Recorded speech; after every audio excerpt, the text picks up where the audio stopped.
이어서 오늘 우리에게 주실 하나님의 은혜로 말씀은 이사야서 12장 1절에서 3절의 말씀입니다. 제가 봉독해 드리도록 하겠습니다. 그날에 네게 말하기를 여호와여 주께서 전에는 내게 노하였사오나 이제는 주의 진노가 돌아섰고 또 주께서 나를 안위하시오니 내가 주께 감사하겠나이다 할 것이니라. 보라 하나님은 나의 구원이시라. 내가 신뢰하고 두려움이 없으리니 주 여호와는 나의 힘이시며 나의 노래시며 나의 구원이심이라. 그러므로 너희가 기쁨으로 구원의 음물들에서 물을 기르리로다. 아멘. 이제 우리 담임 목사님 나오셔서 보라 하나님은 나의 구원이시니라 이런 제목으로 말씀 선포하실 때 그 은혜와 축복의 시간 되시기를 바랍니다. 우리가 오늘 읽은 말씀은 우리가 믿는 하나님이 누구신가에 대해서 가장 명확하게 선포해주는 말씀 중에 한 부분입니다. 특별히 구약 이사야 선지자가 하나님은 누구신가, 우리가 믿는 하나님은 누구신가에 대해서 오늘 명확하게 선포해주고 있습니다. 보라 하나님은 나의 구원이시라. 내가 신뢰하고 두려움이 없으리니 주 여호와는 나의 힘이시며 나의 노래시며 나의 구원이시라. 그러므로 내가 기쁨으로 구원의 우물들에서 물을 기르리로다. 보라 하나님은 나의 구원이시다. 나의 힘이시다. 나의 노래이시다. 그래서 내가 주님을 신뢰하고 내게는 두려움이 없다라고 선포하고 있습니다. 오늘 우리가 이 말씀을 묵상하면서요, 이사야 선지자의 이 선포처럼 나에게 하나님은 누구신가? 나에게 하나님은 어떤 분이신가? 나는 내 인생을 살아오면서 하나님을 어떻게 설명하고 어떻게 선포할 수 있을까에 대해서 우리가 한번 생각해 보았으면 좋겠습니다. 먼저 오늘 말씀에서 하나님은 우리에게 은혜를 베푸시는 분이시라는 것을 잘 보여주고 있습니다. 1절 말씀해 보면요, 그날에 내가 말하기를 여호와여 주께서 전에는 내게 노하였으나 이제는 주의 진노가 돌아섰고 또 주께서 나를 안위하시오니 내가 주께 감사하겠나이다 할 것이라. 이게 돼 있어요. 여기에서 중요한 단어 두 개 찾으라 그러면요, 전에는 그리고 그 다음에 이제는 이래 돼 있습니다. 이전에, 나의 삶의 이전에는 주께서 이렇게 하셨지만 지금은 이렇게 하십니다 라고 말하고 있죠. 어떻게 하면 전에는 나에게 노하셨으나 이제는 진노가 돌았었고 나를 안위하고 계십니다. 나를 평안하게 지키시고 돌보고 계십니다 라고 말하고 있습니다. 하나님께서 전에 우리에게 노하셨습니다. 왜 노했을까요? 우리의 사랑하는 자녀가 잘못된 길로 갈 때 그것을 고쳐주기 위해서 훈계하셨습니다. 우리는 여호와 키나 하나님의 열심에 대해서 살펴봤어요. 언약에 있는 자기 백성, 자기 자녀가 우상을 숭배하거나 다른 데에 가 있는 것을 용납하지 않으시고 돌아오도록 깨우치도록 때리고 고치시는 하나님에 대해 열심에 대해서 우리는 살펴봤습니다. 그릇된 길로 갈 때에 잘못된 길을 돌이키기 위해서 진노하시고 징계하십니다. 그러나 하나님의 진노와 징계의 목표는 회복에 있어요. 은혜에 있어요. 부모가 자녀를 책망하고 야단칠 때 아이를 망하라고 이렇게 책망하는 부모는 없습니다. 뭐 약간 정신 이상적인 사람 몰라도 대부분의 부모들은, 건강한 부모들은 징계하고 책망할 때는 아이가 가장 잘 되는 상황으로 가도록 하기 위해서 책망합니다. 하나님의 노와 징계는요, 우리의 회복과 은혜를 위한 것입니다. 그리고 그것은 길지 않아요. 아주 잠깐입니다. 그리고 우리를 향한 인생의 목표는 은혜를 베푸시고 사랑을 베푸시기를 원하시는 것입니다. 제가 새벽 예배 때마다 묵상 기도할 때 읽어드리는 묵상 구절이 있습니다. 시편 30편 5절 말씀이에요. 그의 노염은 잠깐이요 그의 은총은 평생이로다. 저녁에는 울음이 깃들지라도 아침에는 기쁨이 오리로다. 우리 하나님 하시는 거예요. 우리 인생에 노염이 있더라도 그것은 아주 잠깐이며 주께서 베풀으신 은총은 한평생입니다. 우리 저녁에는 울음이 있을지라도 아침에는 기쁨이 오게 하시는 분이 우리 하나님이십니다. 주께서는 우리에게 회복과 은혜를 주십니다. 그리고 우리에게 향하신 하나님의 뜻과 계획이 은혜와 평강이며 또 하나님께서 주시는 길이 은혜의 길임을 우리에게 말해주고 있습니다. 그래서 그것을 해서 감사하라고 말씀하십니다. 또한 이사야 선지자는 하나님은 나의 구원이시다라고 선포하고 있습니다. 하나님 나의 구원이시기 때문에 두려움이 없고 하나님을 신뢰하게 됩니다. 보라, 하나님은 나의 구원이시라. 내가 신뢰하고 두려움이 없으리니 주 여호와는 나의 힘이시며 나의 노래이시며 나의 구원이시라. 이 말씀은 찬양으로도 많이 불려지는 말씀입니다. 복음에 확신이 있는 사람, 구원의 기쁨을 경험한 성도들에게 나오는 공통된 고백이며 찬양입니다. 보라, 하나님은 나의 구원이시다. 이렇게 말합니다. 하나님은 나의 구원이시라는 선포는 죄에서 구원해 주신 분은 하나님밖에 없다. 나의 어려운 삶에서 나를 구원해 주실 분은 오직 예수님밖에 없다는 선언이며 선포입니다. 내가 잘 나가고 힘있고 유력할 때는 내 주변에 친구도 많고 나와 함께하고자 하는 사람도 많습니다. 그러나 내가 어렵고 비천하고 힘든 상황에 몰릴 때는 세상 사람들은 나를 돌봐주지 않습니다. 오직 나를 도우시는 이는 하나님밖에 없으며 나를 구원해 주시는 분은 하나님밖에 없음을 우리는 고백하게 됩니다. 하나님은 우리를 심판하시는 분도 아니시고 우리에게 벌을 주시는 분도 아니시며 우리를 구원하시고 은혜를 베푸시기 위해서 계시고 우리와 함께 하시는 분이세요. 이사야 선지자는 어떠한 어려움과 힘든 상황이 지나더라도 거기서 건져내시며 구원해 주실 분은 오직 하나님 한 분밖에 없다는 것을 선언하고 있습니다. 그러기에 하나님은 나의 구원이시기에 나의 힘이시기에 나의 노래이시기에 우리는 두려움이 없습니다. 담대합니다. 그리고 주님을 신뢰하면서 우리는 난관을 이겨내며 나아갈 수 있습니다. 여호와는 나의 구원이시라는 선언 다음에 여호와는 나의 힘이시며 노래라고 말하고 있습니다. 주 여호와는 나의 힘이시며 나의 노예이시며 나의 구원이다. 이 선언은 언제 했나 그러면은 모세가 출애굽에서 홍해를 건넌 다음에 불렀던 찬양이에요. 그것을 이사야 선지자가 다시 인용하면서 찬양하고 있습니다. 그때 말씀을 보면요, 출애굽기 15장 1절에 3절 말씀입니다. 홍해를 건넌 이후에 모세가 말합니다. 이때 모세와 이스라엘 자손이 이 노래로 여호와께 노래하니 일렀으되 내가 여호와를 찬송하리니 그는 높고 영화로우시며 말과 그 탄자를 바다에 던지셨음이라. 여호와는 나의 힘이요 노래시며 나의 구원이시로다.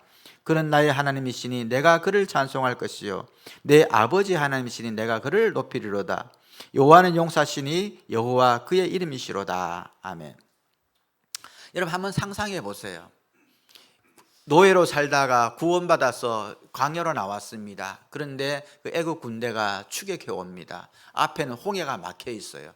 이것을 진퇴양난이라 그러죠. 앞으로 가면은 물에 빠져 죽고요. 뒤로 가면 그들의 칼에 맞아 죽습니다. 이래도 죽고 저래도 죽는, 이러지도 못하고 저러지도 못하는 상황에 놓여 있을 때에 하나님께 간구하고 부르짖을 때 하나님께서 앞에 있는 홍해를 갈라주시고 그 사이로 건너 구원하게 했어요. 그 다음에요, 그 뒤에 따라오던 말탄 병사들을 물속에 다 수장시켜 대적들을 다 멸해쳤습니다. 그리고 난 다음에 이들이 찬양하는 노래예요. 여호와는 나의 구원이시다. 여호와는 나의 힘이시다. 여호와는 나의 노래이시다라고 찬양하고 있는 것입니다. 우리의 인생 속에서 우리가 살아가다 보면요, 정말로 이런 진퇴양난의 상황에 빠질 때가 많아요. 그럴 때에 우리의 삶 속에서 구원하신 하나님을 경험하게 될 때에 우리는 이 모세와 같이 이 백성들처럼 나의 힘이 되시고 능력 되시고 또 구원 되신 하나님을 찬양하게 되는 것입니다. 여호와는 나의 노래이시다. 하나님은 나의 노래가 된다는 말은 시적인 표현이에요. 하나님 나의 힘이 된다는 것은 구원자와 도움이 된다는 표현이고, 노래가 된다는 것은 나에게 내가 찬양할 유일한 대상은 하나님입니다라는 고백입니다. 우린 누구에게 찬양합니까? 나를 구원하신 하나님께 찬양하는 거예요. 그래서 나의 찬양 받으실 유일하신 분은 하나님이시라고 우리가 찬양하는 것입니다. 우리의 구원자이신 하나님을 찬양합니다. 또 나를 구원하신 하나님을 찬양합니다라는 겁니다. 성경에 보면은요, 하나님께 노래하라, 또 새 노래로 하나님께 찬양하라는 표현들이 참 많이 나옵니다. 특별히 시편에 보면요, 시편 98편에 보면 새 노래로 여호와께 찬송하라. 그는 기이한 일을 행하사 그의 오른손과 거룩한 팔로 자기를 위하여 구원을 베푸셨음이로라. 새 노래로 하나님께 찬양하라는 말이 참 많이 나와요. 여기서 새 노래라는 것은 새롭게 작곡되어 만들어진 곡으로 날마다 하나님 찬양해라 이런 의미가 아니라, 이런 의미보다가는요, 우리의 마음이 새로워지고 우리의 마음이 성령으로 감동받고 우리의 마음이 더 하나님 은혜로 충만할 때 부르는 그 찬양으로 하나님께 영광을 돌려야 하는 것입니다. 우리가 축복송을 많이 부르죠. 아주 먼 옛날 하늘에서 사랑해요, 축복해요, 당신의 마음에 우리의 사랑을 드려요. 축복송 많이 부릅니다. 굉장히 많이 불렀어요. 이걸 많이 부르면 어떻게 되면 나중에 감동이 없어요. 그냥 이제 축복송 하겠습니다 이러면 딴 데면 사랑해요 뭐 축복 이래. 왜요? 내 마음이 없기 때문에. 왜 그래요? 그렇습니다. 많이 부르다 보면요 마음에 감동도 없고 뭐 안 실려요. 그런데요 그 노래를 수천 번 수만 번 불렀다 할지라도 오늘 축복하는 사람이요 내가 가장 사랑하고 내가 가장 소중히 여기는 아기고 혹은 내가 가장 속이는 사람이라고 생각해 보세요. 그러면요 수천 번 불렀던 그 축복송의 마음이 달라집니다. 태도가 달라져요. 사랑해요 축복해요 할 때 그때 우리의 진심이 담기게 되는 거예요. 마찬가지예요. 우리가 수없이 불려지는 찬송이고 수없이 많이 드려진 하나님께 찬양이고 하나님은 나의 노래이시지만요 그 노래에 우리가 마음을 담고 정성을 담고 하나님의 은혜를 담아서 부를 때에요 그 노래는 새 노래가 되는 것이에요. 새 노래로 찬양하라는 것은요 새로운 곡을 찬양하는 보다가는 매일매일 드리는 찬송이지만 그 찬송에 우리의 모든 담을 때에요 그것이 하나님 영을 드리는 새 노래가 되는 것입니다. 하나님은 우리의 노래이십니다. 나를 구원하신 분이시고 나의 찬양을 받으실 유일한 분은 우리의 하나님이십니다. 그래서 우리는 하나님께 마음을 다하여 찬양할 때 그 노래는 항상 새 노래가 되는 것입니다. 하나님 나의 구원이시며 힘이시며 노래이시 때문에 우리는 기쁨으로 구원의 우물들에서 물을 기른다라고 말하고 있습니다. 3절의 말씀이죠. 그러므로 너희가 기쁨으로 구원의 우물들에서 물을 기르리라. 구원의 우물에서 물을 기른다는 말은 우리가 역사적으로 그 나라의 배경을 잘 이해해야 됩니다. 이스라엘은 사막지대예요. 광야지대예요. 물이 귀해요. 특별히 모세가 이스라엘 백성을 이끌고 광야길에 들어섰을 때 물이 없어서 많은 고생을 했습니다. 그래서 광야에서는 물이 없으면 죽어요. 그런데 가다가 물을 만날 때에 그 물은 자기 인생의 구원과 같습니다. 그래서 광야를 헤매던 사람이 물을 발견했을 때의 그 기쁨과 죄인이 죽을 수밖에 없는 상황에서 구원받았을 때 하나님을 만난 그 구원의 기쁨을 연결해서 설명하고 있는 것입니다. 구원의 기쁨과 감격은 메마른 사막에서 샘솟는 물을 만난 것 같아요. 그래서 하나님께서 모세를 통해서 반석에서 물이 나게 하시고 그 반석의 물을 마시면서 사람들이 견디게 하셨는데 그때 만나는 그 기쁨들이 바로 우리가 구원받은 기쁨이라는 것을 말해주게 됩니다. 물이 없어 죽게 된 상황에서 신선한 물을 공급받을 때의 구원의 기쁨, 하나님께 우리가 아무 도움 받을 때 은혜를 충분히 받을 때에는 기쁨과 같습니다. 신약에서 예수님께서는요 구약의 이 반석에서 나는 우물물을 성령을 가리킨다라고 말씀하셨어요. 하나님께서 반석에서 샘물이 나게 하시고 그 물을 마시게 하시는 것은 성령 충만을 받는 것이라고 말씀하셨습니다. 요한복음 7장 37절에서 39절 말씀입니다.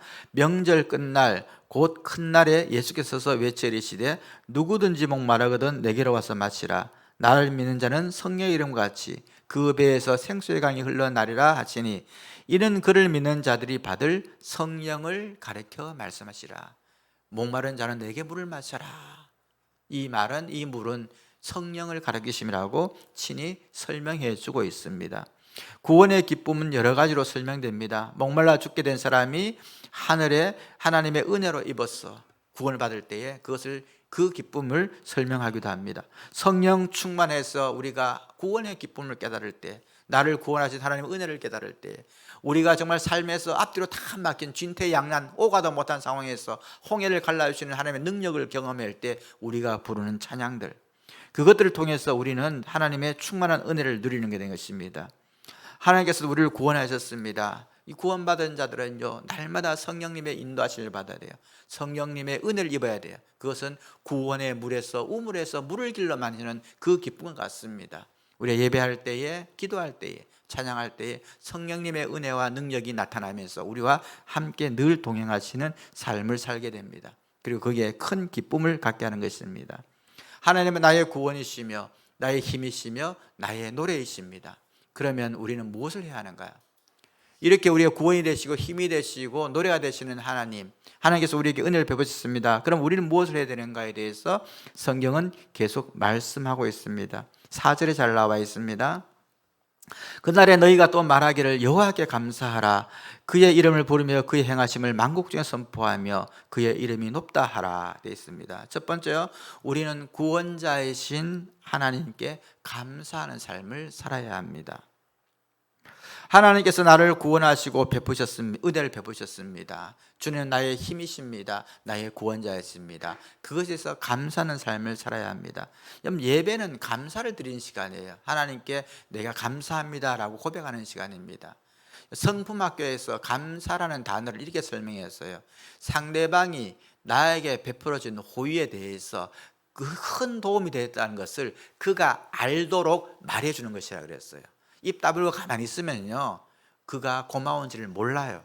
내 입을 통해서, 내 행동을 통해서, 내가 뭘 줌으로써, 어떤 모습을 통해서라도 그가 나에게 행해 준 것이 내게 큰 도움이 됐습니다라는 것을 표현해 주는 것, 그것을 감사라고 정의하고 있습니다. 하나님께 감사드린다는 것은 내 인생에 힘을 주셨고 구원을 베푸셨고 능력을 베푸셨습니다라는 것을 하나님께 다시금 알려드리는 것, 고백하는 것, 그것이 감사예요. 하나님, 이번 일주일 동안 또 내 삶에서 이런 일들을 지켜주셔서 감사합니다. 우리 자녀들, 내가 문제 이런 것들, 또 어려울 때에 도우신 것들에 대해서 감사합니다. 하나님, 나를 구원하신 것 은혜 다시 생각해서 감사합니다. 내 일상에서 일하는 모든 일 중에 하나님께서 개입하시고 도우셔서 행하셨던 것에 대해서 하나님께 내 입술로 또 내 행동으로 내 모든 것을 드려서 표현하고 고백함으로 하나님께 알게 해드리는 것, 그것이 감사인 것이에요. 우리의 삶을 돌아보면서 우리는 감사할 수 있어야 됩니다. 그런데요, 툭하면 우리는 그렇게 하지 않죠. 받은 것은 당연하고 있는 것은 당연합니다. 그리고 부족한 것만 눈에 보이죠. 하나님, 이것 주세요, 저것 주세요. 그런데 기도 이렇게 많이 했는데 왜 안 주세요? 하나님, 다른 사람보다 부족해요. 왜 저 사람은 많이 준대요? 왜 나는 적게 주나요? 항상 우리의 기도가 그렇지 않습니까? 불평, 불만들, 주신 것에 대해서 돌아볼 수 있고요, 주신 것에 감사할 수 있고, 주신 것들에 대해서 우리가 은혜를 세워볼 수 있어야 됩니다. 구원을 베푸신 하나님께 우리가 해야 될 첫 번째 일은요, 감사의 예배를 드리는 것이에요. 감사의 고백을 하는 것이고요, 감사를 표현하는 삶을 사는 것입니다. 그것이 첫 번째 삶이에요. 두 번째, 여호와는 나의 힘이시며 나의 노래이시며 나의 구원이시라고 고백할 때에 우리는 복음 전하는 삶을 살아야 합니다. 5절에 나와 있죠. 여호와를 찬송할 것은 극히 아름다운 일을 행하셨습니다. 이를 온 땅에 알게 할지어다. 이를 온 땅에 알게 할지어다. 4절에는 선포하라라고 되어 있고요, 5절에는 온 땅에 알게 할지어다 말하고 있습니다. 무엇입니까? 하나님이 나에게 행하신 구원의 역사들, 하나님께서 내게 베푸신 은혜들, 이것을 다른 사람들에게 전하여 알게 하라는 것입니다. 복음을 전하는 삶을 살게 하라는 것이죠. 하나님은 내 인생에 찾아오셨고 나를 만져주셨고 나를 만나주셨고 내가 이런 삶 속에서 이렇게 인도하여 주셨다라는 것을 알리는 것입니다. 이것이 복음을 전하는 삶이며 전도하는 삶이에요. 여러분, 전도는 특별히 어려운 것이 아닙니다. 여러분, 전도를 그가 데려와서 교회에 앉히고 또 그다음에 그가 예수 믿어서 큰 일꾼 되도록까지 만드는 걸 전도라고 생각하면요, 너무 힘들어요. 우리는 그걸 어떻게 다 해 이렇게 생각됩니다. 우리가 전도한다고 해서 그가 교회 나오는 것도 아니에요. 또 우리 교회 오는 것도 아니에요. 그때 어떻게 할까요? 전도는요, 우리와 성령 하나님이 같이 하는 거예요. 나는 전하지만은 그가 예수 믿게 하는 마음을 주시는 것은 하나님이 하시는 겁니다. 그렇기 때문에 안 받아들이면 때가 안 되는 것이고, 또 그래도 끝까지 안 받아들이면 하나님께서 부르지 않는 자예요. 그걸 우리가 뭐라고 할 수 없어요. 그냥 우리는 우리에게 있는 것을 하면 되는 거죠. 특별히 우리가 가까이 있는 사람들에게 제일 좋은 전도는 뭐냐? 나의 간증이에요. 내 삶 속에서 만난 예수님을 크든 작든 설명해 주는 거죠. 그래서 예수 믿지 않는 사람들은 그걸 우연이라고 말할 겁니다. 우연이라고 말해요. 맞습니다. 우연일 수 있어요. 그러나 기도한 뒤에 일어나는 우연이에요. 하나님께 우리에게 신뢰하고 맡긴 다음에 일어나는 우연이고, 그 우연들은요, 그들이 말하는 우연들은요, 내 삶에 수없이 반복되면서 회복되면서 나를 좋은 길로 인도하고 있다는 것을 우리는 설명할 수 있어야 됩니다. 사도 바울은요, 그가 가는 곳곳마다 간증했어요. 내가 전에는 예수 믿는 사람을 잡아가지고 핍박하고 그를 괴롭히고 감옥에 갖는 그런 일을 많이 했었다. 그런데 예수님이 나를 만나주셨고 나를 사도로 세우셨고 복음 전하게 하셨다. 내가 바로 그 증인이다. 이러면서 자기의 일들을 굉장히 많이 설명했습니다. 그래서 가장 좋은 하나님이 선포한 일들, 복음 전한 일들은요, 내게 베풀어 주신 하나님의 은혜에 대해서 나누는 것이에요. 그것이 큰 기적, 큰 은혜가 아니어도 괜찮아요. 일상에서도 나눌 때에 하나님을 선포하게 되는 것입니다. 우리가 전할 수 있는 곳에서 하나님을 만난 경험들, 은혜들을 나누는 것, 그것이 복음을 전하는 삶입니다. 말씀을 정리하겠습니다. 오늘 이사야 선지자의 하나님은 나의 구원이며 노래이며 힘이라고 선언하고 있습니다. 여러분, 우리는 나의 삶 속에서 하나님은 어떤 분이라고 정의할 수 있습니까? 이사야 선지자처럼 구원이시며 힘이시며 노래시라는 선언처럼 자기 상황에 맞게 하나님은 나에게 이런 분이시라고 선언할 수 있는 그런 문장을 만들어 보시고 그런 고백을 할 수 있는 우리의 성도가 되어야 합니다. 저는 이 말씀을 준비하면서 묵상할 때예요, 하나님은 나에게 어떤 분인가 이렇게 묵상해 볼 때 하나님은 나를 존귀하게 하시는 분이시다라고 저는 고백하게 되었습니다. 만약에 예수님 밖에 있었다면, 예수님을 깊이 믿지 않았다면 저의 삶의 질은 지금보다 훨씬 더 좋지 않았을 것입니다. 많은 어려움과 역경 속에서의 구원의 은혜를 경험했고요, 저를 이끌어 주셨고 세우셨고 또 12광주를 위해서 사역하게 하셨고 건강하고 아름다운 교회를 세워가게 하셨고 또 좋은 성도를 만나서 이렇게 행복하게 목회할 수 있게 하신 것, 구원에 보신 하나님께서 제게 해주신 일들이에요. 그 은혜를 생각할 때 하나님은 저를 존귀하게 해주셨다. 뭐 이렇지 않고 다른 길로 갔어도 살긴 살았겠죠, 어떻게라도. 그러나 하나님이 지금처럼 나를 이렇게 귀하고 존귀하게 대하시는 삶을 나는 살지는 못했을 것이다 라는 생각을 해보게 되었습니다. 하나님이 나의 인생에 없었다면 어땠을까? 하나님이 나를 더 깊이, 내가 하나님을 더 깊이 믿지 않고 하나님을 더 깊이 신뢰하지 않았다면 저는 제가 누려보지 못하고 경험하지 못할 일들이 참 많았을 것 같습니다. 우리 각자의 삶에도 마찬가지예요. 하나님께서는 각자 여러분 인생 속에서 개입하셨고 만나주셨고 인도해 주셨습니다. 그럴 때에 나에게 하나님은 어떠신 분이신가? 우리 이사야 선지자 고백처럼 하나님은 나의 구원이십니다, 나의 힘이십니다, 나의 노래이십니다라고 선포하고 고백할 수 있었으면 좋겠습니다. 우리 모두 하나님은 나의 하나님 힘이시며 노래시며 구원이시라고 고백하며 또 복음 전하고 또 하나님께 감사를 돌리는 믿음의 가족들 되길 바랍니다. 함께 기도합니다. 기도 제목 3가지 올려드리겠습니다.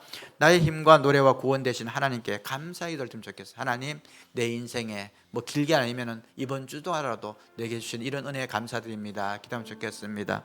두 번째요, 하나님 우리 인생 가운데 어려움을 당할 때 힘이 되시는 능력과 구원을 경험해, 이 체험이 많이 쌓여야 돼요. 믿음이 자라려면 이런 경험이 많아야 됩니다. 이런 경험들이 많이 쌓이게 해 주옵소서. 세 번째, 육체적 경제적 연약한 성도들의 회복을 위해서 우리 기도하겠습니다. 같이 기도드리겠습니다. 나의 힘과 나의 노래 되시며 나의 구원 되신 하나님을 찬양합니다. 우리의 인생 가운데 베푸신 주의 기이한 일들과 크신 일로 찬양드립니다.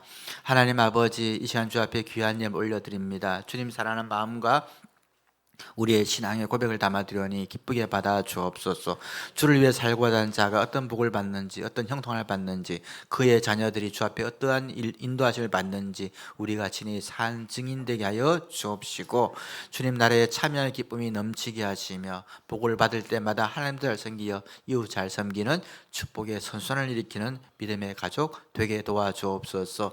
이 시간 하나님 찬양으로 주께 나갑니다. 은혜의 찬양팀에게 하나님 복을 주시고 은혜를 주시고 이들이 드린 찬양을 통해서 하나님을 깊이 만나는 시간 되게 도와주옵소서. 성령 하나님 이 시간 임재하여 주옵시고 우리의 심령과 영과 모든 기쁨과까지 하나는 생수의 은혜로 부어 주옵소서. 예수님 이름으로 기도드립니다. 아멘.